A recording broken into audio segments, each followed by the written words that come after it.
Nakapanlulumong isipin na habang nagpapagod ka para sa iyong nalalapit na kasal, ang sarili mo palang kapatid, ang iyong fiancé, ay matagal na palang nagpapakasasa sa isang maduming ugnayan sa loob mismo ng opisina nito. Ang mas masakit pa, sa halip na kampihan ka, mas pinili pa ng iyong sariling ina na patahimikin ka para lamang hindi mapahiya ang inyong pangalan sa harap ng ibang tao. Gaano kalalim ang sugat na kaya mong tiisin bago mo mapagtanto na ang mga taong kadugo mo ang siya palang unang tatalikod sa iyo? Makinig ka ng mabuti dahil ang kwentong ito ay isang babala para sa lahat ng masyadong nagtitiwala. Sa ilalim ng maliwanag na ilaw ng isang mamahaling butik sa Makati, nakatayo si Christine sa harap ng isang napakalaking salamin na napapalibutan ng mga gintong kuwadro. Ang malambot at puting telang sutla ng kanyang damit pangkasal ay maingat na iniaayos ng isang sastre. Tinitiyak na ang bawat tupi ay perpekto at walang anumang kapintasan. Sa paningin ng sinuman, ito na ang pinakamagandang araw na pinapangarap ng isang babae. Ngunit sa halip na makaramdam ng galak, isang hindi maipaliwanag na paninikip ang unti-unting gumagapang sa dibdib ni Christine. Pilit niyang hinabol ang kanyang hininga. Tila may isang makapal na pader na nakadagan sa kanyang baga, isang pakiramdam na matagal na niyang pilit na binabaliwala. Sa kanyang likuran nakaupo ang kanyang inang si Consuelo. Sa isang malambot at pelus na upuan may hawak na isang manipis na tasa ng tsaa. Ang mga mata ng matanda ay kumikinang sa labis na pagmamalaki habang pinagmamasdan ang kanyang panganay na anak.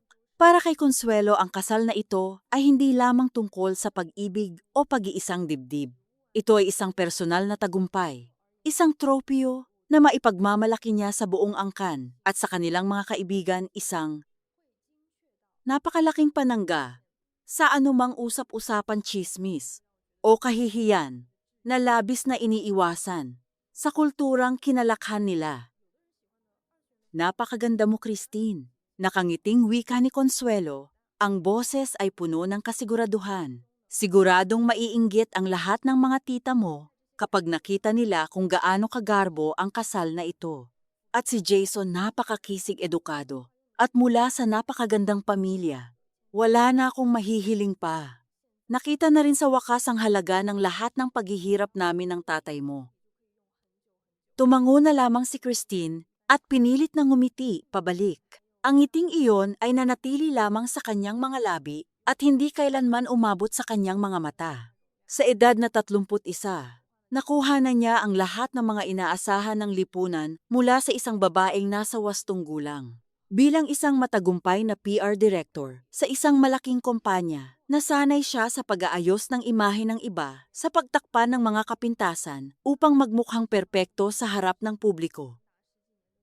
Meron siyang sariling kondominium na binabayaran niya mula sa kanyang sariling pawis. At ngayon meron siyang Jason, isang investment banker na marunong magsalita, marunong pumili ng tamang isusuot, at palaging may tamang sagot sa mga tanong ni Consuelo. Sa papel, tila wala ng puwang para sa pagkakamali ang kanyang buhay. Ngunit may mga gabing nakatingin si Christine sa kisame ng kanyang silid, iniisip kung bakit tila may kulang. Si Jason ay palaging abala sa pagsusuri ng kanyang mga estratehiya at pamumuhunan. Nang magkakilala sila sa isang charity event, inisip ni Christine na ang kahusayan nitong makinig ay isang tanda ng lalim ng pagkatao. Ngunit nang tumagal, naging isang nakasanayang gawain na lamang ang kanilang relasyon, mga hapunan sa matatahimik na restauran, mga bakasyon sa malalayong lugar na higit na mukhang para sa pagkuha ng magagandang litrato kaysa sa tunay na pagpapahinga. Itinuloy niya ang relasyon dahil ayaw niyang sirain ang inaasahan ng lahat, lalo na ng kanyang ina, na itinuring ang relasyong ito bilang patunay ng katayuan ng kanilang pamilya. Binasag ng pag-ikot ng seradura ng pinto ang katahimikan ng silid. Pumasok ang kanyang nakababatang kapatid na si Charlene. Huli na naman ito ng mahigit 1 oras mula sa napag-usapang oras. Ngunit pumasok itong tila ba siya ang pinakahihintay na panauhin.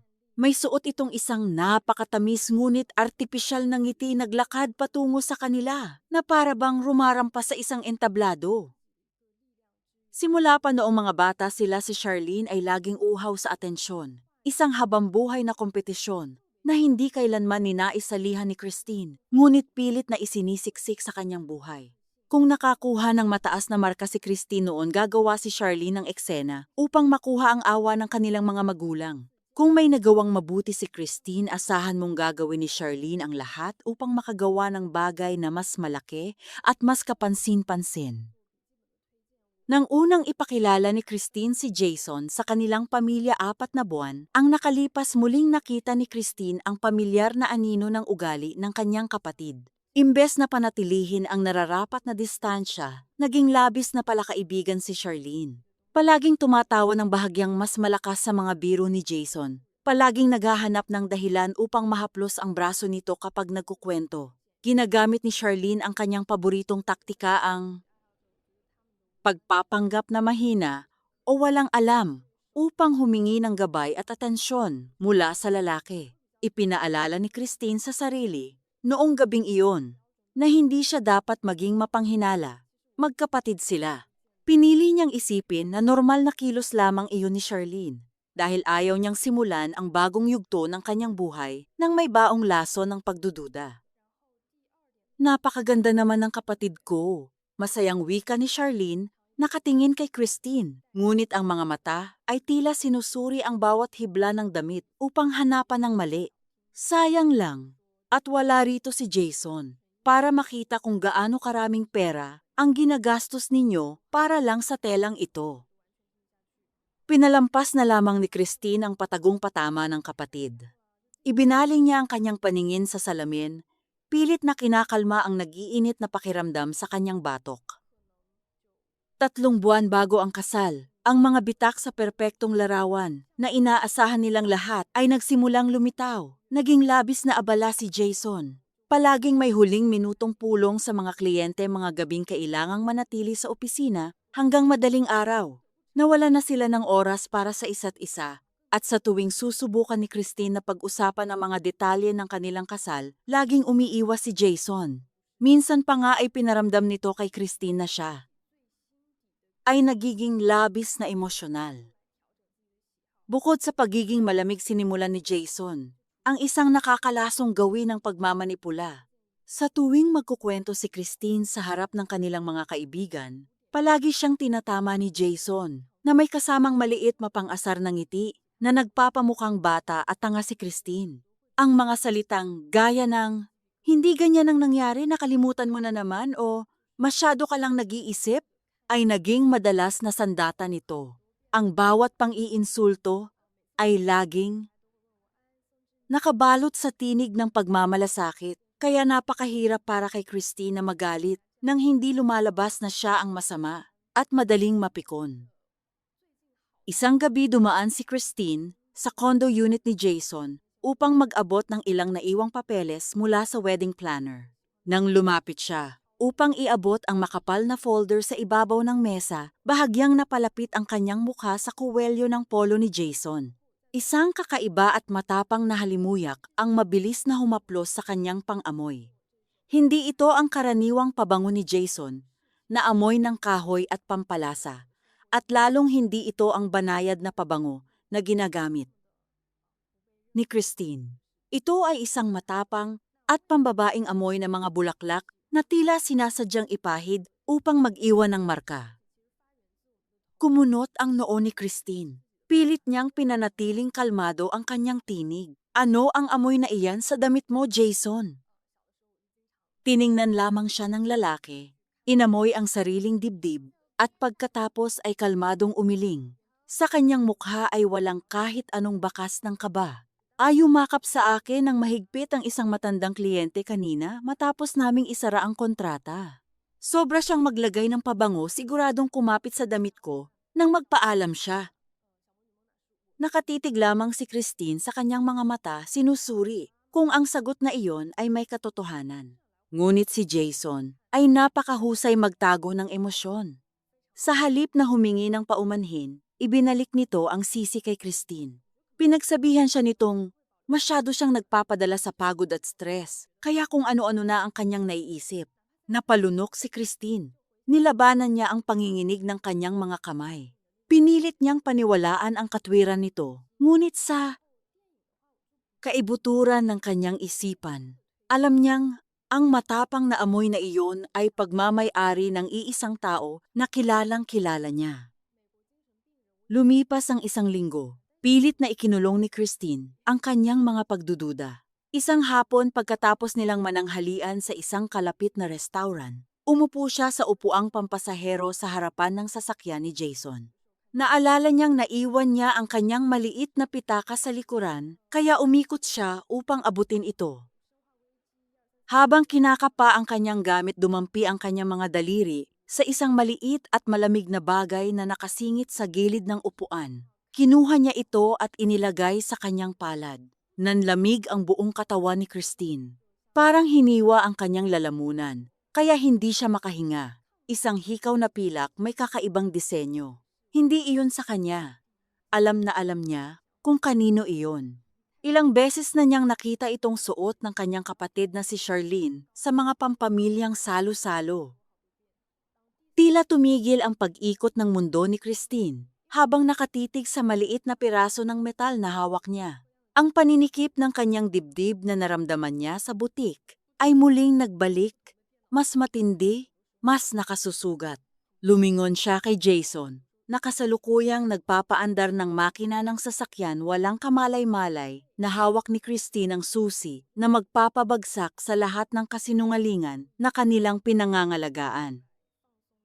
Ang hapagkainan sa bahay ni na Eduardo at Consuelo ay puno ng masasarap na pagkain, may mainit na sinigang malutong na liempo at sariwang mangga.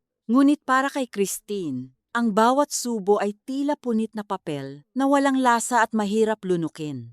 Ang tanging naririnig niya ay ang tunog ng mga kubyertos na tumatama sa porselanang plato at ang masayang kwentuhan ni na Charlene at ng kanilang ina. Si Jason na nakaupo sa tabi ni Christine ay paminsan-minsang humahawak sa kanyang kamay sa ilalim ng mesa, isang kilos na dati ay nagbibigay sa kanya ng kaligtasan, ngunit ngayon ay nagpaparamdam sa kanya ng matinding pandidiri. Sa kalagitnaan ng hapunan, habang abala si Consuelo sa paglilipat ng ulam, kinuha ni Christine ang pagkakataon. Inilapag niya ang kanyang kutsara at tinidor. Isang kilos na bahagyang nakakuha ng atensyon ng lahat. Sa kanyang bulsa naramdaman niya ang matulis na dulo ng hikaw na pilak. Charlene, mahinahong panimula ni Christine, ang kanyang boses ay patag at kontrolado. Nakalimutan ko palang itanong, may nawawala ka bang hikaw, iyong pilak na may disenyong bituin? Sandaling tumigil ang pagnguya ni Charlene. Walang kahit anong kaba sa kanyang mga mata. Sa halip, dahan-dahan siyang uminom ng tubig bago tumingin ng diretso sa kanyang ate. Oo. Nawala nga ang isa niyo noong nakaraang linggo. Bakit ate, nahanap mo ba? Nakita ko sa sasakyan ni Jason kaninang umaga, sagot ni Christine, habang matalas na pinagmamasdan ang reaksyon ng kanyang nobyo. Si Jason ang sumagot bago pa makapagsalita si Charlene. Yun ba? Naalala mo, Christine? Sinabi ko sa iyo kanina, nasiraan ng sasakyan si Charlene noong Martes at nagkataong dumaan ako sa tapat ng opisina nila. Isinakay ko siya para ihatid sa mall. Siguro ay nalaglag ang hikaw niya nang pababa na siya. Mabilis na tumango si Charlene, ang kanyang mukha ay puno ng pagkukunwari. Oo ate, muntik na nga akong mahuli sa lakad ko dahil sa sirang sasakyang iyon. Buti na lang at dumaan si Jason. Hindi ko na nasabi sa iyo. Kasi akala ko ay nabanggit na niya. Ang kanilang mga paliwanag ay masyadong perpekto. Ang bawat salita, ang bawat kumpas ng kamay, at ang bilis ng kanilang pagtugon ay tila isang dula na matagal na nilang pinag-ensayuhan. Ramdam ni Christine ang mabilis na tibok ng kanyang puso. Tumingin siya sa kanyang ina, ngunit si Consuelo ay abala lamang sa pagpupuri kay Jason dahil sa pagiging matulungin nito sa kanyang hipag. Walang sino man sa pamilyang iyon ang nakapansin sa bitak na unti-unti nang nagpapaguho sa mundo ni Christine. Lumipas ang mga sumunod na araw na tila isang malabong panaginip. Hindi na makatulog ng maayos si Christine. Sa tuwing ipipikit niya ang kanyang mga mata, ang nakikita niya ay ang imahe ni na Jason at Charlene na magkasama. Nawalan siya ng gana sa pagkain at sa loob lamang ng 3 linggo kitang-kita ang paghumpak ng kanyang mga pisngi at ang pangingitim ng ilalim ng kanyang mga mata. Ang kanyang mga damit pangkasal na dati ay saktong-sakto sa kanya ay nagsimula ng lumuwang. Sinubukan niyang kausapin ang kanyang therapist, ngunit ang tanging narinig niya ay ang mga salitang gaya ng stress sa kasal at paranoid. Nais niyang sumigaw, nais niyang sabihin sa lahat na hindi siya baliw, ngunit ang takot na mapahiya sa harap ng kanyang pamilya ang pumipigil sa kanya. Ang kulturang kinalakhan niya kung saan ang kahihiyan o hiya ay mas mabigat pa sa kamatayan ang nagsilbing tanikala sa kanyang lalamunan. Isang gabi nagpasya ang kanyang ama na si Eduardo na magkaroon ng isang munting salo-salo sa kanilang lumang bahay sa probinsya bago ang kasal. Dahil gabi na at malayo ang biyahe, pinakiusapan sila ni Eduardo na doon na muna matulog. Pinili ni Christine na matulog sa kanyang lumang silid noong kabataan niya. Isang silid na puno ng mga alaala ng panahong simple pa ang lahat. Si Jason naman ay sa kabilang dulo ng pasilyo sa silid para sa mga panauhin. Bandang 3:00 ng madaling araw nagising si Christine dahil sa isang kakaibang pakiramdam. Ang hangin sa loob ng silid ay tila masyadong mabigat. Uminom siya ng tubig ngunit nanatiling tuyo ang kanyang lalamunan.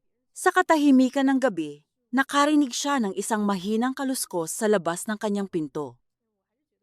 Dahan-dahan siyang tumayo, hindi nagsusuot ng tsinelas, upang hindi lumikha ng anumang ingay sa lumang sahig na kahoy. Binuksan niya ang pinto ng bahagya at sumilip sa madilim na pasilyo. Ang tanging liwanag ay nagmumula sa buwan na tumatagos sa bintana. Nakita niya ang isang anino na mabilis na pumasok sa silid kung saan natutulog si Jason. Ang aninong iyon ay may mahabang buhok at pamilyar na tindig. Ang bawat hakbang ni Christine patungo sa dulo ng pasilyo ay tila 1 milya ang layo. Ang kanyang kamay ay nanginginig habang papalapit sa pinto ng guest room na hindi nakasara ng tuluyan. Mula sa maliit na siwang nakita niya ang isang tagpong hinding-hindi na mabubura sa kanyang isipan. Nakaupo si Jason sa gilid ng kama, ang kanyang polo ay bahagyang nakabukas. Sa harap niya, nakatayo si Charlene na nakasuot lamang ng isang manipis na pantulog. Ang kamay ng kanyang kapatid ay nakapatong sa balikat ni Jason. Habang ang kanilang mga mukha ay magkalapit, nagbubulungan at nagtatawanan sa paraang hindi kailanman ginagawa ng magkapatid. Hindi na nakapagpigil si Christine. Itinulak niya ang pinto ng malakas. Ang tunog ng pagtama ng pinto sa dingding ay tila isang pagsabog sa gitna ng katahimikan. Mabilis na lumayo ang dalawa sa isa't isa. Ang kanilang mga mukha ay puno ng gulat at pagkakasala, gaya ng mga tinedier na nahuli ng kanilang mga magulang. Ngunit mabilis ding nagbago ang ekspresyon ni Charlene. Sa halip na humingi ng tawad, inirapan niya si Christine na tila ba ito ang nanggugulo. "Ano ba, ate? Nag-uusap lang kami," wika ni Charlene. Ang boses ay puno ng pagkairita. Tumayo si Jason, ang kanyang mga kamay ay itinaas na tila sumusuko. "Christine, hindi ka makatulog, hindi ba? Nagising din ako at nakita ko si Charlene sa kusina. Nag-uusap lang kami tungkol sa mga huling detalye ng bulaklak para sa kasal ninyo. Ayaw ka lang naming gisingin dahil alam namin kailangan mo ng pahinga." Nakatitig lamang si Christine sa kanila. Ang kanyang lalamunan ay tila nakakandado. Gusto niyang sumigaw. Gusto niyang itanong kung anong klaseng pag-uusap ang nangyayari sa dilim sa ganitong oras. Ngunit ang malamig at kalkuladong titig ni Jason ay tila nagsasabing siya ang muling nagkakamali, na siya ang muling gumagawa ng kwento sa kanyang isipan. "Matulog na tayo," mahinahong sabi ni Jason, habang lumalapit kay Christine upang hawakan ang kanyang balikat. Iniiwas ni Christine ang kanyang katawan. Hindi siya nagsalita. Tinalikuran niya sila at bumalik sa kanyang silid. Doon sa loob ng kadiliman, muli niyang nilak ang pinto. Hindi siya umiyak. Ang kanyang mga mata ay nanatiling nakadilat nakatitig sa kisame hanggang sa sumikat ang araw. Sa mga sandaling iyon, ang huling hibla ng tiwala sa kanyang puso ay tuluyan nang naputol. Nang sumapit ang umaga, habang ang lahat ay abala sa pag-aayos para sa almusal, isang desisyon ang nabuo sa isipan ni Christine. Hindi sapat ang mga bulong at mga hikaw na nahanap sa sasakyan. Kailangan niya ng katibayan na hindi nila maikakaila.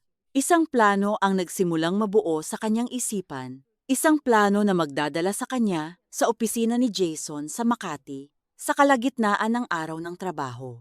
Isang sorpresa na hinding-hindi nila malilimutan. Ang sikat ng araw sa lungsod ng Makati ay tila nangungutya sa bigat ng nararamdaman ni Christine habang naglalakad siya patungo sa gusali kung saan matatagpuan ang opisina ni Jason. Hawak niya ang isang supot ng pagkain mula sa isang tanyag na deli, ang paboritong order ni Jason na madalas nitong hinihingi kapag pagod sa trabaho. Sa kabila ng lahat ng hinala at ng tagpong nasaksihan niya sa probinsya, may isang bahagi pa rin ng puso ni Christine ang nagmamakaawa. Na sana ay nagkakamali lang siya. Nais niyang patunayan sa kanyang sarili na siya ay isang mabuting katuwan, isang mapagmahal na fiancé na handang magsilbi sa gitna ng pagod. Ngunit ang bawat hakbang niya sa makintab na sahig ng lobby ay tila may kasamang babala. Pagdating niya sa palapag ng opisina ni Jason, agad siyang sinalubong ng kanyang sekretarya. Ang babae ay mabilis na tumayo, ang mukha ay biglang napuno ng kaba at pagkabalisa nang makita si Christine. "Ma'am Christine, wala po sa schedule ninyo ang pagbisita ngayon." Nauutal na wika ng sekretarya habang pilit na humaharang sa daan. "Nasa isang napakahalagang pulong po si Sir Jason. Baka mas mabuting maghintay na lang kayo sa labas o bumalik mamaya." "Sandali lang ako." Tugon ni Christine, ang kanyang boses ay nananatiling mahinahon, ngunit may daing hindi matatawaran. "Ibibigay ko lang ang tanghalian niya. Alam kong hindi pa siya kumakain." Sinubukan pa siyang pigilan ng sekretarya, ngunit ang katigasan ng loob ni Christine ay nanaig. Nang pansamantalang umalis ang sekretarya upang kumuha ng kung ano sa kabilang silid, naiwan si Christine na nakatayo sa tapat ng pinto ng opisina ni Jason. Bahagyang nakabukas ang pinto, sapat na upang makarinig ng isang pamilyar na tawa mula sa loob. Isang tawang parang musika sa pandinig ng marami, ngunit parang lason sa puso ni Christine. Ang tawa ni Charlene. Tila tumigil ang daloy ng dugo ni Christine. Dahan-dahan niyang itinulak ang mabigat na pinto gamit ang kanyang kaliwang kamay, habang ang kanan ay mahigpit na nakakapit sa supot ng pagkain at isang baso ng matamis at malamig na kape. Ang tagpong bumulaga sa kanya ay mas masahol pa sa anumang bangungot na kanyang naisip. Nakatayo si Jason sa likod ng kanyang malawak na mesa. Si Charlene naman ay nakaupo sa gilid ng mesang iyon, ang katawan ay bahagyang nakasandal kay Jason. Ang mga kamay ni Jason ay nakapulupot sa baywang ni Charlene, habang ang kamay ng kanyang kapatid ay nakahawak sa kurbata ng lalaki, hinihila ito palapit. Sila ay naghahalikan, isang halik na puno ng pagnanasa, isang halik na hindi para sa dalawang taong nagkamali lamang, kundi para sa dalawang taong matagal nang nagtataksil. Nanatiling nakatayo si Christine sa pintuan, tila isang rebulto na walang buhay. Ang katahimikang bumalot sa silid ay mas masakit pa sa anumang sigaw. Nang sa wakas ay mapansin nila ang kanyang presensya, dahan-dahang lumayo si Charlene. Walang bakas ng pagsisisi sa mukha ng kanyang kapatid. Sa halip, inayos lamang nito ang kanyang buhok at tiningnan si Christine na tila ba ito ang nanggugulo sa isang pribadong sandali. Okay ang tanging salitang lumabas sa bibig ni Christine. Ang kanyang boses ay tuyo, tila nagmumula sa isang malalim at madilim na hukay. "Christine, makinig ka." Mabilis na wika ni Jason, habang iniaayos ang kanyang nagusot na polo. "Hindi ito ang iniisip mo. Hayaan mong magpaliwanag ako." Isang mapait na tawa ang kumawala sa lalamunan ni Christine.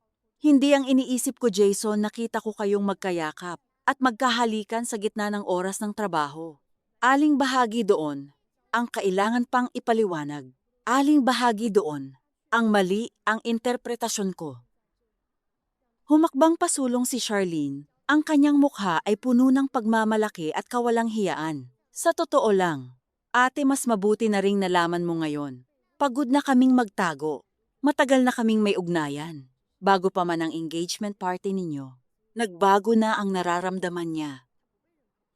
5 buwan dagdag ni Jason na tila ba ang pagbibigay ng eksaktong panahon ay makababawas sa kanyang kasalanan. 5 buwan na Christine, sinubukan kong sabihin sa'yo pero palagi kang abala sa pagpaplano ng kasal na ito. Ang salitang 5 buwan ay tila mga palasong sunod-sunod na bumaon sa puso ni Christine. 5 buwan niyang pinaniwalaan ang mga kasinungalingan. 5 buwan siyang nagmukhang tanga habang ang kanyang sariling kapatid at ang lalaking papakasalan niya ay nagtataksil sa likod niya. Nadama ni Christine ang init ng galit na umaakyat mula sa kanyang dibdib patungo sa kanyang mukha. Hindi na siya nakapagpigil.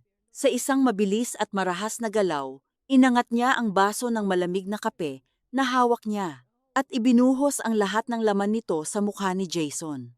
Ang maitim at malagkit na likido ay dumaloy sa mamahaling suit ng lalaki at pumasok sa kanyang mga mata at nabasa ang kanyang kurbata. Habang gulat na gulat si Jason at pilit na pinupunasan ang kanyang mukha, ibinaling ni Christine ang kanyang atensyon kay Charlene. Isang malakas na sampal ang nagpatahimik sa buong silid. Ang tunog ng pagtama ng palad ni Christine sa pisngi ni Charlene ay tila isang deklarasyon ng digmaan.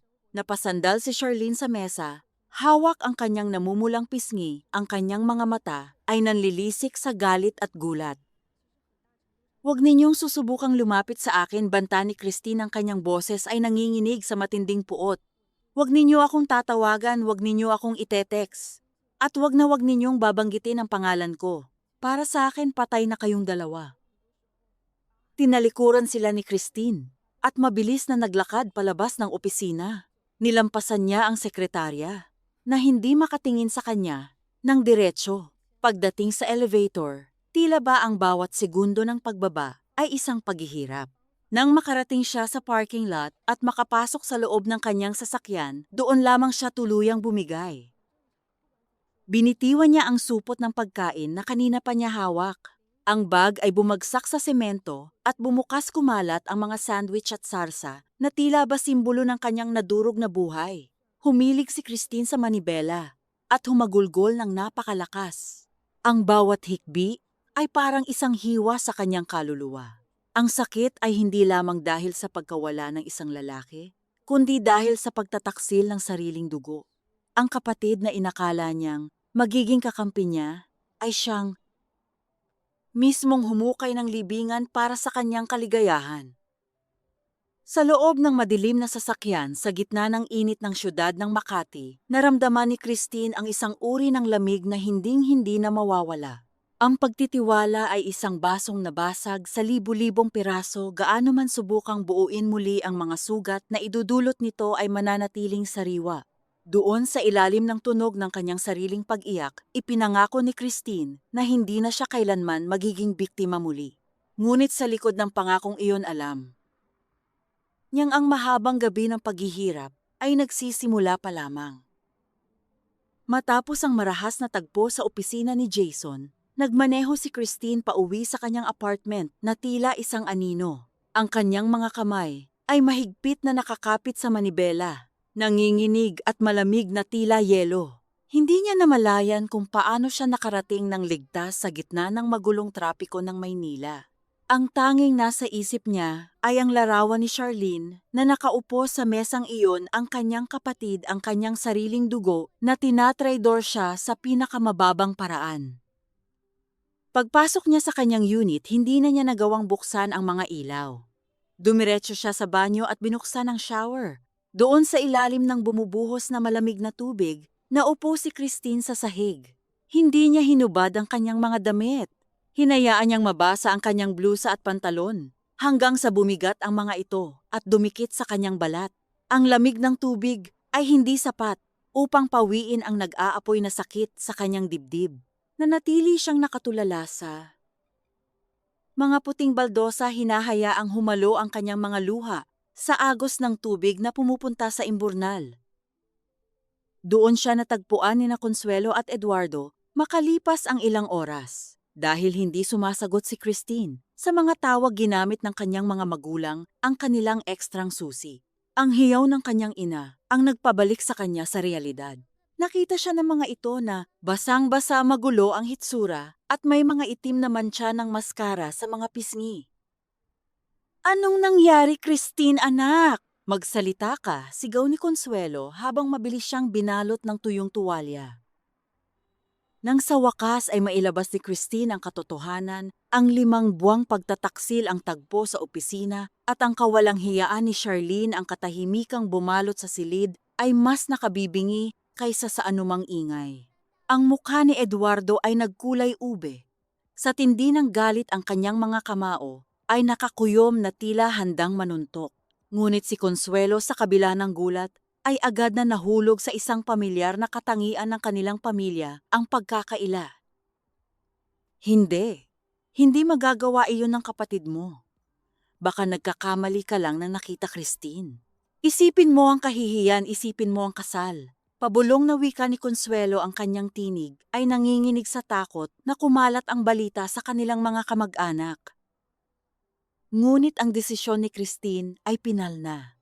Ibinalik niya ang singsing kay Jason sa pamamagitan ng pag-iwan nito sa doorman ng gusali ng lalaki na may kasamang maikling sulat na nagsasabing tapos na sila. Hindi niya ito hinarap. Hindi na niya kayang makita ang mukhang iyon nang hindi nakararamdam ng pagnanais na sumigaw. Ang mga sumunod na araw ay naging isang impyerno ng pag-aayos. Habang abala si Christine sa pagkansela ng mga vendor at pagbabalik ng mga regalo, nalaman niya ang isang bagay na mas nagpahirap sa kanyang kalooban. Ayon sa wedding planner, tumawag daw si Charlene at nagtanong kung maaari bang ituloy ang mga nakareserbang bulaklak at venue. Ngunit sa ilalim na ng pangalan nito at ni Jason, ang kawalang hiyaan ng kanyang kapatid na tila ba simpleng nagpapalit lamang ng damit ay nagpadiri kay Christine. Nagkaroon ng isang huling hapunan sa bahay ng kanilang mga magulang na nauwi sa isang malaking gulo. Nakaupo si Eduardo sa dulo ng mesa, tahimik, ngunit puno ng puot. Si Christine ay nakatitig lamang sa kanyang plato nang pumasok si Charlene na may suot na maskara ng pagkakasala na mabilis ding napalitan ng pagiging palaban. "Sa wakas nakakuha rin ako ng isang bagay na nauna sa'yo." Biglang bitiw ni Charlene habang padabog na inilapag ang kanyang tinidor. "Lagi ka na lang ang bida, Christine. Lagi na lang ikaw ang magaling, ang matagumpay. Ngayon ako naman ang pinili. Ako naman ang panalo." Ang manalo sa isang basurang gaya ni Jason ay hindi tagumpay, Charlene, malamig na sagot ni Christine. Iyan ang bundok na gusto mong pagbuwisan ng buhay. Ang matulog sa tabi ng lalaking kayang lokohin ang mapapangasawa niya sa loob ng sarili niyang opisina. Nauwi ang gabi sa iyakan ni Consuelo at sa pagsigaw ni Eduardo. Umalis si Charlene ng gabing iyon nang hindi humihingi ng paumanhin. Doon naintindihan ni Christine na ang pamilyang inakala niyang kanlungan ay isang marupok na istruktura na itinayo sa ibabaw ng mga lihim at pilit na pagkakasundo. Hindi na naging maayos ang pagtatrabaho ni Christine sa Maynila. Ang bawat kanto ng Makati, ang bawat amoy ng pabangong bulaklak, at ang bawat titig ng mga kasamahan sa trabaho na tila ba naaawa sa kanya ay naging isang malaking pasakit. Nang alukin siya ng kanyang boss ng isang posisyon bilang direktor sa kanilang branch sa Cebu, hindi na siya nag-atubili. Kailangan niyang lumayo. Kailangan niyang ibaon ang bersyong ito ng kanyang buhay sa isang lugar na hindi siya kilala ng sinuman. Isang gabi, bago ang kanyang paglipad patungong Cebu, binuksan ni Christine ang kanyang social media sa huling pagkakataon. Nakita niya ang isang post, isang larawan ni Charlene at Jason sa isang simpleng civil ceremony. Nakasuot si Charlene ng isang puting damit, hindi ang damit na pinili ni Christine, ngunit ang ngiti nito ay puno ng tagumpay. Isinara ni Christine ang app, binura ang kanilang mga numero, at inimpake ang huling kahon ng kanyang gamit. Sa gitna ng madilim at bakanteng apartment, tumayo si Christine malapit sa bintana. Pinagmamasdan ang mga ilaw ng syudad na tila unti-unting lumalabo. Dito ko napagtanto ang isang mapait na katotohanan. Tungkol sa buhay, ang kamusmusan at pagtitiwala ay may napakataas na presyo. Minsan ang mga taong pinaka-iniingatan nating huwag masaktan, ang siya palang may hawak ng patalim na nakatutok sa ating likuran. Hinahayaan nating tapakan ang ating mga ranhersa at rumespeto sa katahimikan sa ngalan ng pamilya o pag-ibig. Hanggang sa wala nang matira sa ating sarili, kundi ang mga buto ng ating mga pangarap. Ang paggising mula sa ganitong uri ng panaginip ay hindi kailanman naging madali. Ito ay isang masakit na proseso ng pagpunit sa sariling balat upang palitan ng bago. Ngunit sa bawat hapdi may dalang babala, ang pagtitiwala ay hindi dapat ibinibigay ng buo sa mga taong hindi marunong rumespeto sa sarili nilang dangal. Ang pag-alis ay hindi tanda ng kahinaan, kundi ang huling rurok ng pagmamahal sa sarili na matagal nating nakalimutan.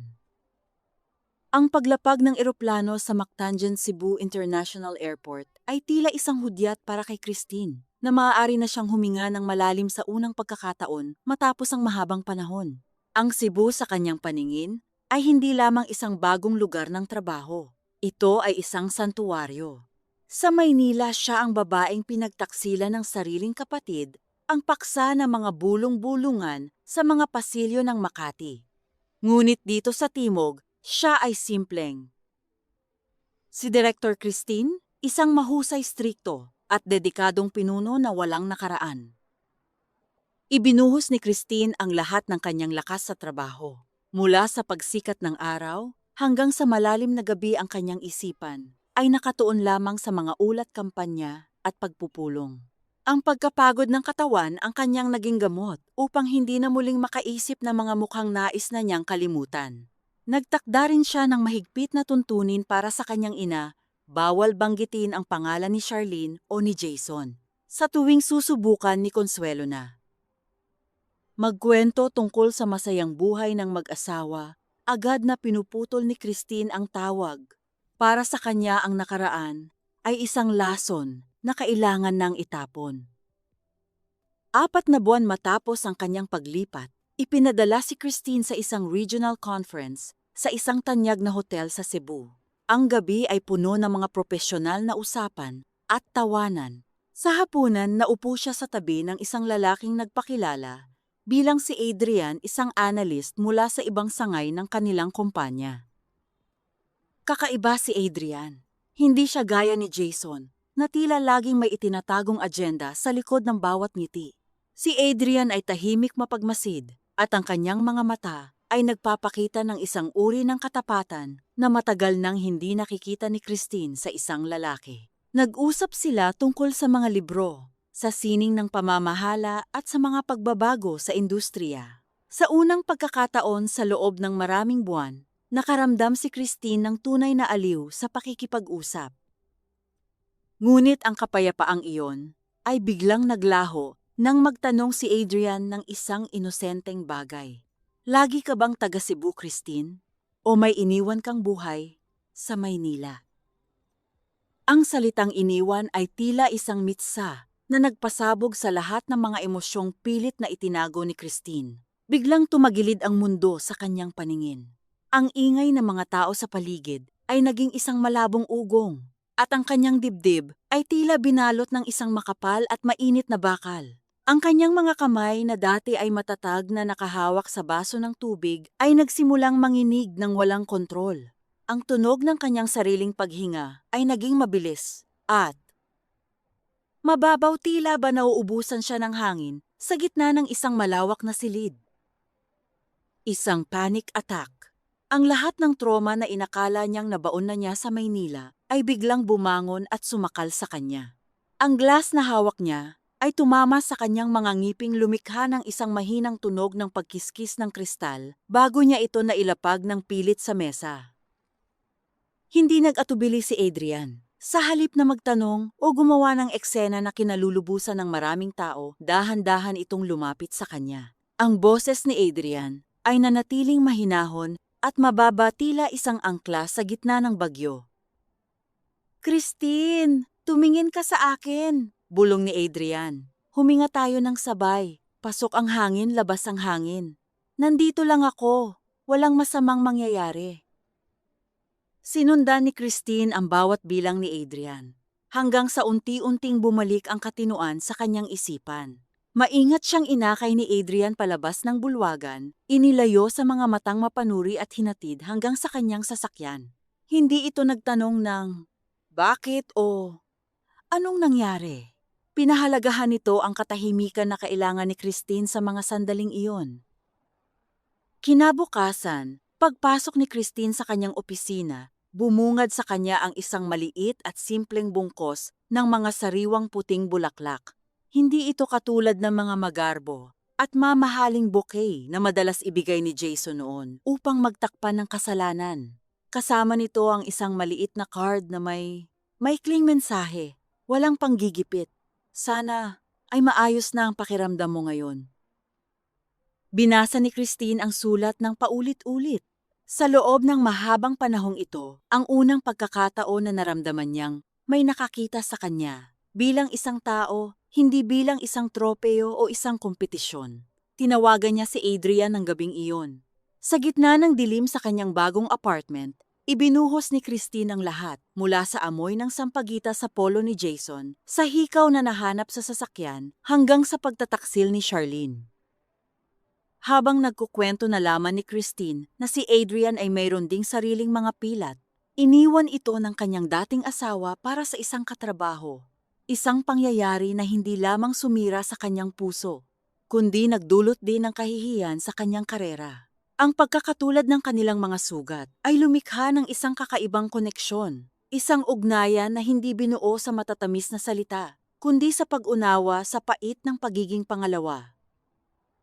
Dahan-dahan ang pag-usad ng kanilang relasyon. Maingat si Adrian rumerespeto sa mga hangganan na itinayo ni Christine para protektahan ang sarili. Ngunit sa bawat pagdaan ng araw ang mga pader na iyon ay unti-unting nagbabago. Hindi na sila mga pader na pangkulong kundi mga pintuan na dahan-dahang bumubukas para sa isang bagong pag-asa. Sa piling ni Adrian, sinimulan ni Christine na maniwala na ang paglipat sa Cebu ay hindi lamang isang pagtakas mula sa isang masamang kahapon kundi isang matapang na hakbang patungo sa isang bukas na siya na mismo ang may hawak ng panulat. Ang mga buwan sa Cebu ay mabilis na lumipas tila isang agos ng tubig na dahan-dahang humuhugas sa mga bakas ng putik sa buhay ni Christine. Ang kanyang relasyon kay Adrian ay naging isang matatag na pundasyon. Hindi ito tulad ng isang mabilis na apoy na madaling mamatay, kundi isang mahinahon at mainit na liwanag na nagbibigay ng kapanatagan. Sa piling ni Adrian, natutunan ni Christine na ang pag-ibig ay hindi kailangang maging isang kompetisyon o isang palabas para sa ibang tao. Isang hapon habang naglalakad sila sa pampang ng isang tahimik na resort sa Mactan, tumigil si Adrian at humarap sa kanya. Walang mga nakahandang tauhan na magpapalakpakan, walang mga mamahaling dekorasyon. Ang tanging naririnig ay ang banayad na hampas ng mga alon sa buhanginan at ang huni ng mga ibon sa kalayuan. Inilabas ni Adrian ang isang maliit na kahon na may lamang simpleng singsing na may batong diamante. Christine, panimula ni Adrian. Ang kanyang tinig ay tapat at walang halong pag-aalinlangan. Alam ko ang mga pinagdaanan mo. Alam ko ang takot na muling magtiwala, pero narito ako handang maghintay at handang bumuo ng isang buhay na ikaw ang tanging bida. Nais mo bang maging asawa ko? Sa pagkakataong ito, ang salitang oo na lumabas sa mga labi ni Christine ay hindi isang pagganap para sa kanyang ina o para sa lipunan. Ito ay isang pagpili para sa kanyang sarili. Ang kanilang kasal ay idinaos ng napakasimple sa isang maliit na kapilya sa Cebu na dinaluhan lamang ng ilang malalapit na kaibigan at ng kanyang mga magulang na lumipad mula sa Maynila. Ngunit sa gitna ng kanyang bagong kaligayahan, hindi pa rin lubusang nawawala ang anino ng nakaraan. Sa isang sandali ng kanilang pag-uusap, nabanggit ng kanyang amang si Eduardo na si Charlene at Jason ay nagkaroon ng isang napakarangyang kasal sa isang sikat na hotel sa Maynila. Ayon kay Eduardo, ginamit ni na Charlene ang lahat ng mga ideya at tema na unang pinlano ni Christine. Ang balitang ito ay tila isang kurot sa kanyang puso. Ngunit mas nangingibabaw ang pandidiri kaysa sa inggit. Para kay Christine, si Charlene ay tila isang taong namumuhay sa mga tira-tirang piraso ng kanyang buhay. Ang tunay na pagyanig ay dumating ilang linggo matapos ang kanilang kasal. Dumalo sina Christine at Adrian sa isang pagtitipon ng mga matataas na opisyal sa industriya ng pananalapi at PR. Habang kausap ni Christine ang ilang mga dating kasamahan sa trabaho, nabanggit ng isang matandang ehekutibo ang tungkol sa isang malaking kontrata sa Makati na naging usap-usapan ilang taon na ang nakalipas. Naaalala ninyo ba ang account ng malaking kumpanya ng teknolohiya tumatawang wika ng ehekutibo? Halos mamatay-matay si Jason sa paghabol doon. Buwan-buwan siyang nag-alay ng mga estratiya, ngunit sa huling sandali, may isang mas magaling na analyst na pumasok at nakuha ang kontrata sa ilalim ng kanyang ilong. Iyon ang simula ng pagbagsak ng reputasyon ni Jason sa Makati.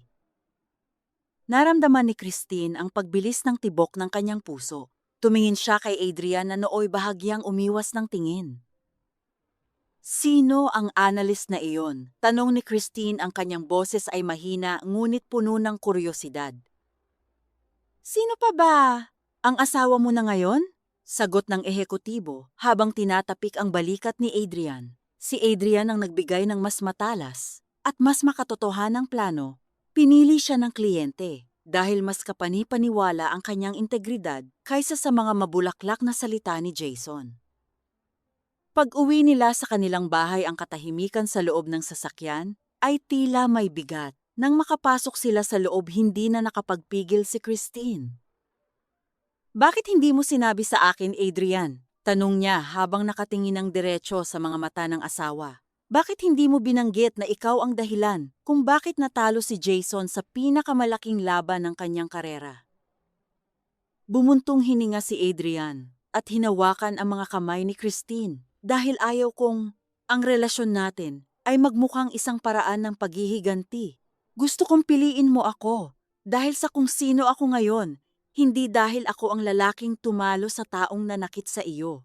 Ang pagkapanalo ko sa account na iyon ay bunga ng trabaho, ngunit ang pagmamahal ko sa iyo ay bunga ng ating pagkakataon. Sa sandaling iyon, naramdaman ni Christine ang isang kakaibang uri ng katarungan. Ang tadhana ay may sariling paraan ng pag-aayos ng mga bagay.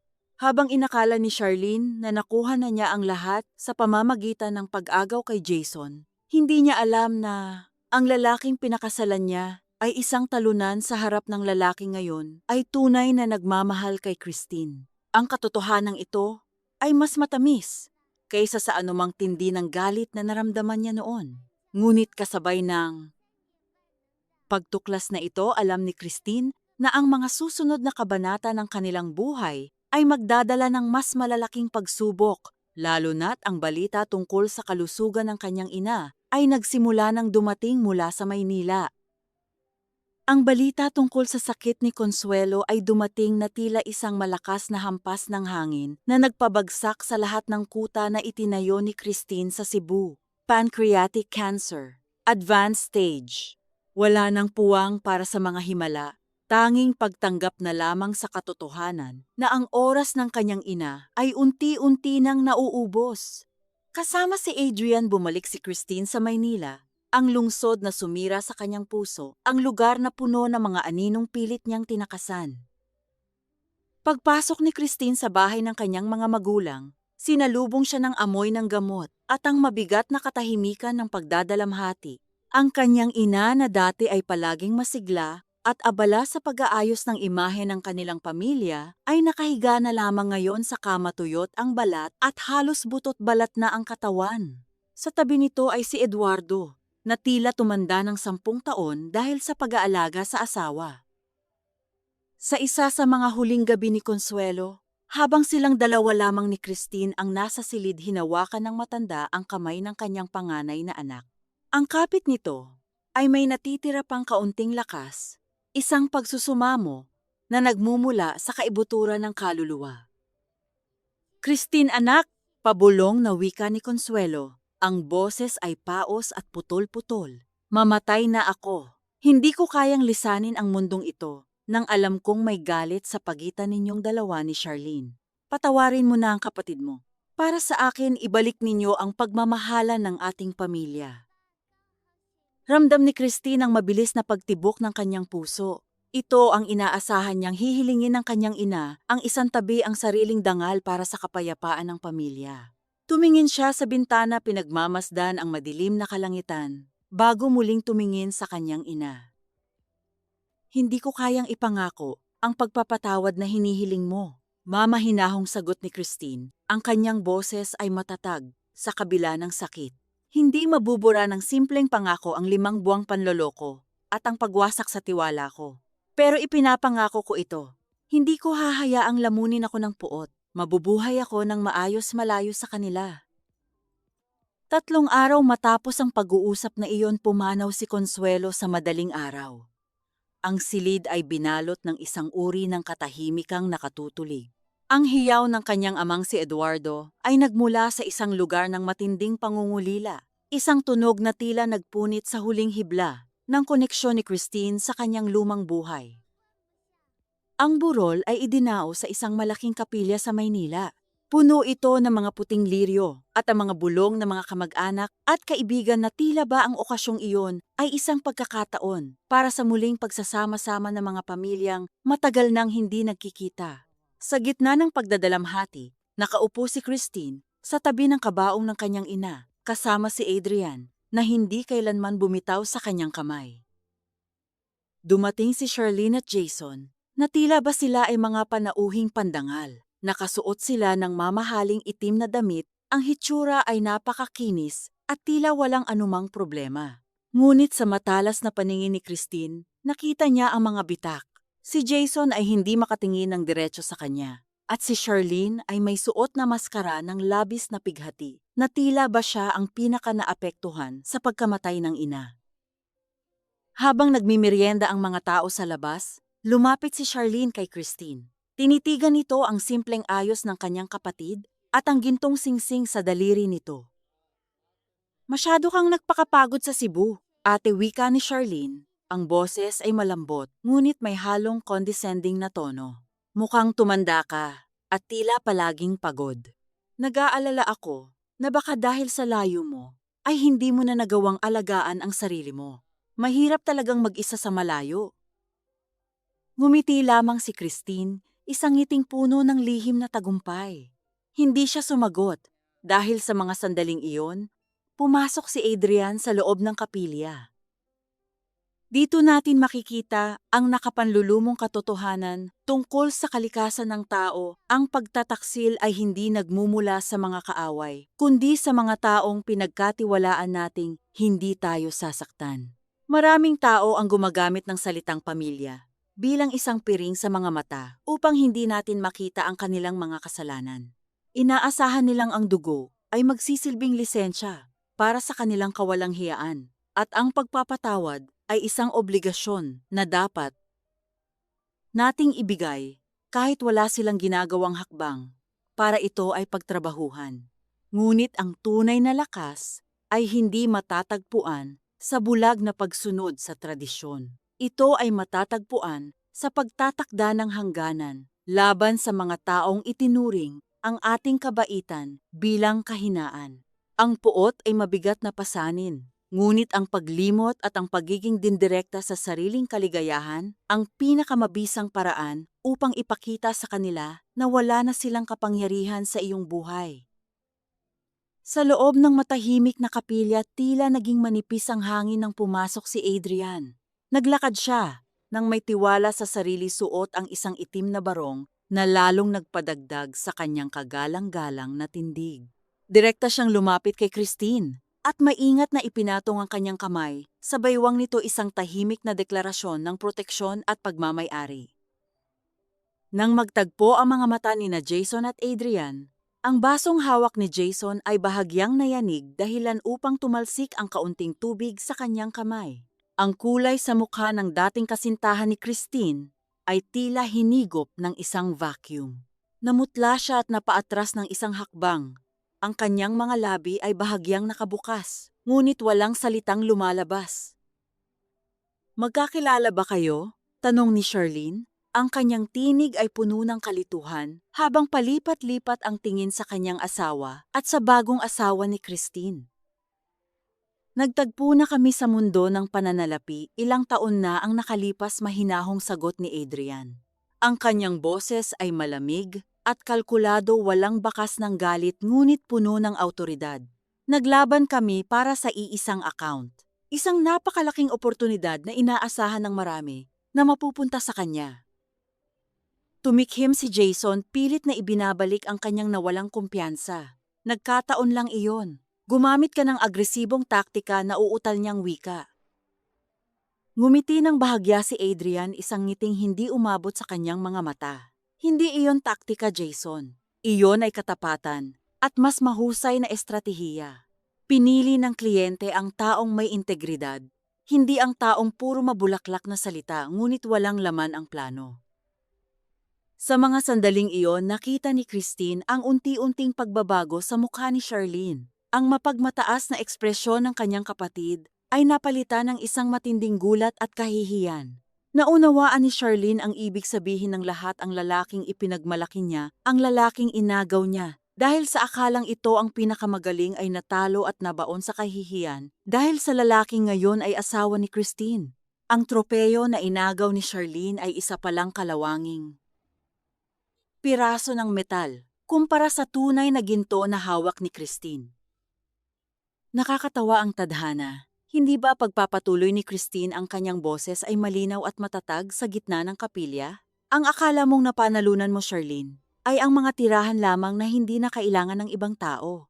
At ang lalaking pinili ko ay ang siyang mismong nagpabagsak sa ilusyon ng tagumpay na pinanghahawakan ninyo. Ang mga bulong sa paligid ay nagsimulang lumakas. Ang mga tita at mga dating kaibigan na naroon ay nagsimulang magpalitan ng mga makahulugang tingin. Ang hiya na labis na iniiwasan ni Consuelo noong nabubuhay pa ito ay biglang bumalot kina Charlene at Jason sa harap ng lahat. Ngunit ang tensyon sa silid ay biglang naputol nang makita nila si Eduardo. Ang matanda ay biglang napahawak sa kanyang dibdib. Ang kanyang paghinga ay naging mabilis at mababaw. At ang kanyang mukha ay nagkulay abo. Isang malakas na tunog ng pagbagsak ng silya ang narinig ng tangkaing tumayo ng matanda, ngunit nawalan ito ng balanse. Agad na dinaluhan ni Christine ang kanyang ama. "Tay, tumawag kayo ng ambulansya," sigaw niya. Ang lahat ay naging magulo. May mga tumatakbo, may mga sumisigaw ng tulong.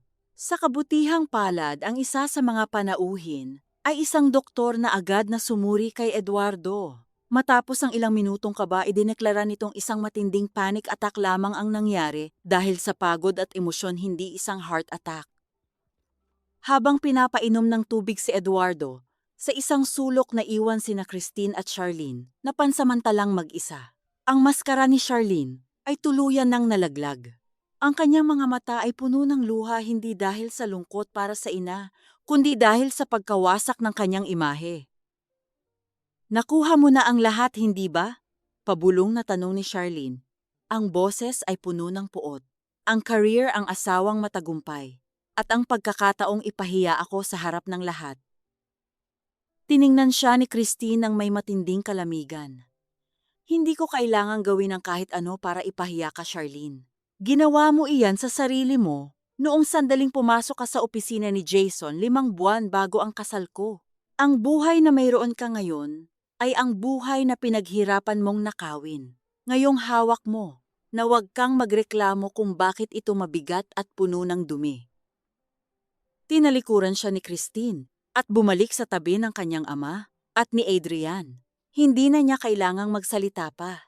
Ang bawat hakbang niya palayo ay tila isang huling pako sa libingan ng kanilang ugnayan. Ang batas ng buhay ay hindi kailanman nagbibiro.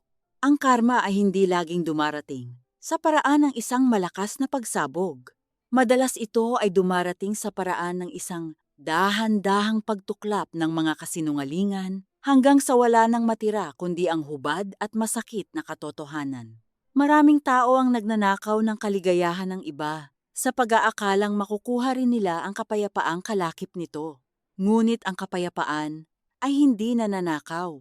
Ito ay itinatanim sa lupain ng integridad at katapatan. Kapag itinayo mo ang iyong palasyo sa ibabaw ng luha ng iyong sariling dugo, Huwag kang magtaka kung ang mga pundasyon nito ay gumuho sa unang hampas pa lamang ng katotohanan.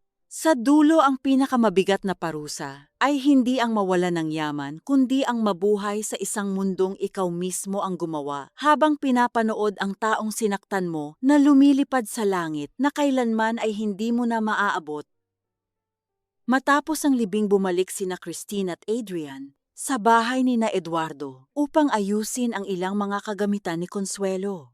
Ang bawat sulok ng bahay ay tila may dalang alaala ng nagdaang mga araw, ang amoy ng kandila, ang mga tuyong bulaklak, at ang mabigat na katahimikan na tila ayaw lumisan. Sa gitna ng pag-aayos, pumasok si Charlene sa lumang silid ni Christine. Ang kanyang ayos ay hindi na katulad ng dati. Ang kanyang buhok ay bahagyang magulo at ang kanyang mga mata ay namumula hindi lamang dahil sa pag-iyak sa ina, kundi dahil sa isang uri ng pagod na nagmumula sa kaibuturan ng kaluluwa. Isinara ni Charlene ang pinto nang dahan-dahan, isang kilos na tila humihingi ng isang pribadong sandali. Sumandal siya rito, ang kanyang mga kamay ay nanginginig habang nakakuyom. "Hindi ako masaya, ate," bungad ni Charlene. Ang kanyang boses ay manipis, tila isang hibla ng sinulid na malapit ng maputol. "Nagkamali ako. Lahat ng akala ko ay tagumpay, lahat ng inakala kong panalo ko sa'yo ay isa palang malaking bitag." Hindi sumagot si Christine. Ipinagpatuloy niya ang pagtitiklop ng isang lumang panyo ni Consuelo, ngunit ang kanyang mga pandinig ay nakatuon sa bawat salitang ilalabas ng kanyang kapatid. "Si Jason! Hindi siya ang lalaking nakilala ninyo." Pagpapatuloy ni Charlene habang ang unang patak ng luha ay gumulong sa kanyang pisngi. Masyado siyang kontrolado. Sinisisi niya ako sa pagbagsak ng kanyang career, simula nang makuha ni Adrian ang account na iyon. Binabantayan niya ang bawat sentimo na ginagastos ko, pero siya pala ang baon sa utang dahil sa pilit na pagpapanatili ng isang imaheng hindi naman namin kaya. "Wala kaming pera, ate. Ang bahay na ipinagmamalaki ko ay malapit nang makuha ng bangko." Tumingin si Christine sa kanyang kapatid. Sa halip na makaramdam ng saya o hustisya, ang tanging nadarama niya ay isang malamig na distansya. Pinagmamasdan niya si Charlene na tila isang estranghero na nagkukwento ng isang trahedyang wala siyang kinalaman. "Nalaman ko rin na may prenup akong nilagdaan na hindi ko man lang binasa ng maayos dahil sa sobrang pagmamadali kong maunahan ka sa altar hikbi ni Charlene. Wala akong makukuha kapag iniwan ko siya. Wala akong mapupuntahan. Ate, nagmamakaawa ako. Patawarin mo ako. Kailangan ko ng karamay. Kailangan ko ang kapatid ko." Lumapit si Charlene at nagtangkang hawakan ang kamay ni Christine. Ngunit bago pa dumampi ang mga daliri nito, mabilis at dinalas na iniwas ni Christine ang kanyang kamay. Ang kilos na iyon ay tila isang pader na biglang itinayo sa pagitan nilang dalawa. Ang pagpatawad ay para sa mga taong nais pang mag-ayos ng isang bagay na nasira, mahinahong wika ni Christine. Ang bawat salita ay malinaw, walang halong galit, ngunit punong-puno ng pinalidad. "Ngunit sa ating dalawa, Charlene, wala na tayong dapat ayusin. Ang ugnayan natin bilang magkapatid ay winasak mo noong sandaling pumasok ka sa opisina ni Jason at tinanggap ang kanyang pagtataksil bilang iyong tagumpay. Pero pamilya tayo." Pagmamakaawa ni Charlene. Ang kanyang mga sob ay lalong bumigat. Ang pamilya ay hindi isang lisensya para manakit at umasang laging may babalikan, sagot ni Christine habang matikas na tumatayo. "Pinili mo ang buhay na mayroon ka ngayon. Pinili mo si Jason sa kabila ng alam mong masasaktan ako. Ngayong napatunayan mong basura ang lalaking inagaw mo, huwag kang lumapit sa akin para tulungan kang maglinis ng kalat. Hindi ako ang iyong tagapagligtas." Naglakad si Christine patungo sa pinto. Huminto siya sandali at lumingon kay Charlene na ngayon ay nakaluhod na sa sahig. Ang mga kamay ay nakatakip sa mukha habang ang katawan ay nayayanig sa tindi ng pag-iyak. Ang tunog ng kanyang mga hikbi ay umalingaw-ngaw sa apat na sulok ng silid. Isang tunog ng pagsisisi na huli na ang lahat. "Huling-hiling ni nanay na huwag tayong magpuutan," huling sabi ni Christine. Sinusunod ko iyon. Hindi kita kinapupuutan, Charlene. Dahil ang galit ay nangangailangan pa ng emosyon. Ang nararamdaman ko sa iyo ngayon ay kawalan ng pakialam. Para sa akin, ikaw ay isa na lamang anino ng nakaraan na wala ng puwang sa aking hinaharap. Lumabas si Christine ng silid nang hindi nililingon ang kapatid na naiwang mag-isa sa dilim. Sa labas naghihintay si Adrian. Hinawakan nito ang kanyang kamay at dinala siya palayo sa bahay na iyon. Habang naglalakad sila patungo sa sasakyan, naramdaman ni Christine ang isang uri ng kagaanan na tila isang mabigat na kadena ang tuluyan ng naputol sa kanyang leeg. Ang paghihiganti ay hindi kailangang maging marahas. Sapat na ang iwanan ang mga taong nanakit sa iyo sa gitna ng apoy na sila mismo ang nagmitsa. Dito natin maunawaan ang pinakamatalas na katotohanan, ang kawalan ng pakialam o indifference ay mas masakit kaysa sa galit. Kapag ang isang tao ay galit pa sa iyo, ibig sabihin ay may halaga ka pa sa kanyang emosyonal na mundo. Ngunit kapag wala na siyang pakialam, ibig sabihin ay tuluyan ka na niyang binura sa kanyang kwento. Maraming tao ang umaabuso sa konsepto ng dugo at pamilya, ginagawa itong sandata para makaiwas sa responsibilidad ng kanilang mga maling desisyon. Inaasahan nilang ang biktima ang laging magpaparaya sa ngalan ng pagkakaisa. Ngunit ang tunay na kapayapaan ay hindi matatagpuan sa pilit na pakikipag-ayos sa mga taong nakalalason. Ito ay matatagpuan sa pagtalikod at pagpiling wag nang maging bahagi ng kanilang kaguluhan. Ang pagpili sa sarili ay hindi kasalanan. Ito ay ang tanging paraan upang matiyak na ang mga susunod na henerasyon ay hindi na mamanahin ang mga sugat na idinulot ng mga taong hindi marunong rumespeto sa pag-ibig. Ang simoy ng dagat sa Cebu ay tila isang banayad na haplos na nagpapatunay kay Christine na ang lahat ay nasa tamang lugar na. Lumipas ang ilang buwan matapos ang libing ng kanyang ina, at ang buhay niya sa timog ay naging isang payapang ritual ng trabaho, pagmamahalan, at pagpapagaling. Ang bawat umagang gumigising siya sa piling ni Adrian ay isang paalala na ang bagyo ay tuluyan ng lumipas. Sa gitna ng katahimikan ng kanilang bagong bahay, isang himala ang dumating sa panahong hindi nila inaasahan. Matapos ang maraming buwan ng pag-aalinlangan dahil sa kanyang kondisyong endometriosis at sa tindi ng stress na pinagdaanan na tuklasan ni Christine na siya ay nagdadalang tao. Ang sandaling nakita niya ang 2 guhit sa pregnancy test ay ang sandaling naramdaman niyang ang kanyang katawan ay tuluyan na ring nagpatawad sa sarili nito. Nang isilang niya ang sanggol na si Arya, tila muling nabuo ang mundo ni Christine. Ang paghawak ng maliit na daliri ng kanyang anak ay nagbigay sa kanya ng isang uri ng lakas na hindi kayang ibigay ng anumang promosyon o tagumpay sa karera. Sa loob ng silid na iyon, kung saan ang tanging naririnig ay ang mahinang paghinga ng sanggol at ang bulong ng pasasalamat ni Adrian.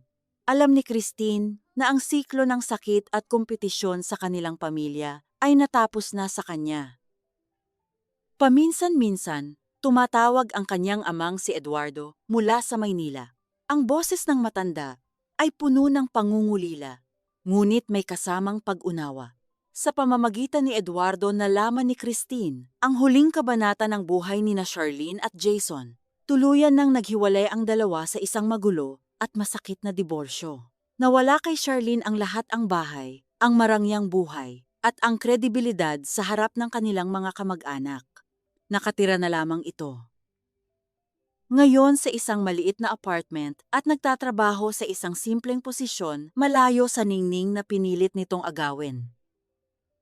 Nagtatanong ang kapatid mo, Christine, minsang sabi ni Eduardo sa telepono. Gusto niyang makita ang apo ko. Gusto niyang humingi ng huling pagkakataon. Hindi tay ang naging maikli, ngunit pinal na sagot ni Christine. Hindi siya bahagi ng kwentong ito. Ang pagpapatawad ay hindi nangangahulugang kailangan kong buksan muli ang pinto para sa mga taong sumira ng aking pundasyon. Masaya kami rito at iyon ang mahalaga. Hindi na nagpilit si Eduardo. Alam ng matanda na ang ranhersa o boundaries na itinayo ni Christine ay hindi gawa sa galit, kundi gawa sa pagmamahal sa kanyang sarili at sa kanyang bagong pamilya. Isang hapon habang naglalakad si Christine sa isang mall sa Cebu, may isang babaeng dumaan sa kanyang tabi na suot ang matapang na halimuyak ng sampaguita. Noon ang amoy na iyon ay magdudulot ng paninikip ng dibdib at panginginig ng mga kamay. Ngunit sa pagkakataong ito, huminto lamang si Christine huminga ng malalim at nagpatuloy sa paglalakad. Ang amoy ay isa na lamang alaala ng isang bersyon ng kanyang sarili na wala na. Nagtanto ni Christine na kung hindi pinasabog ni na Charlene at Jason ang kanyang buhay noon, marahil ay nananatili pa rin siyang bilanggo ng mga inaasahan ng ibang tao. Marahil ay kasal siya sa isang lalaking patuloy na nandaraya sa kanya sa isang lungsod na unti-unting umuubos sa kanyang kaluluwa. Ang pagtataksil nila ay naging isang masakit ngunit kinakailangang laso na naglinis sa kanyang landas. Sa huli wala siyang hiling na masama para kay Charlene. Ang makitang nabubuhay ang kanyang kapatid sa kinahinatnan ng sarili nitong mga desisyon ay sapat na katarungan. Ang pinakamagandang higanti ay hindi ang makitang nagdurusa ang kaaway, kundi ang mabuhay ng masaya at payapa, sa paraang hindi na sila kailanman magkakaroon ng puwang sa iyong isipan. Dito nagtatapos ang ating kwento sa isang pampang kung saan ang mga sugat ay hindi na nagdurugo kundi nagsisilbi na lamang na mga pilat ng karunungan. Maraming tao ang nagsasabing ang dugo ay mas malapot kaysa sa tubig ngunit nakakalimutan nilang maaari tayong malunod sa parehong likido kung hindi tayo marunong lumangoy patungo sa dalampasigan. Ang pagpili sa sarili sa gitna ng pagtataksil ng pamilya ay hindi isang gawa ng kasamaan. Ito ay ang pinakamataas na anyo ng katapangan. Hindi lahat ng kwento ay kailangang magtapos sa isang pilit na yakap o sa isang peking pagsasama-sama muli sa harap ng hapagkainan. Minsan, ang tunay na happy ending ay ang katahimikan ng isang bahay kung saan ang pag-ibig ay hindi isang kompetisyon at ang pagtitiwala ay hindi isang sugal. Iwanan natin ang mga taong nakalalason sa nakaraang kanila namang pinili at yakapin natin ang bukas na tayo mismo ang nagpinta. Sapagkat sa huli ang buhay ay hindi tungkol sa kung sino ang nanakit sa iyo, kundi tungkol sa kung paano mo piniling buuin muli ang iyong sarili mula sa mga pirasong inakala nilang basura.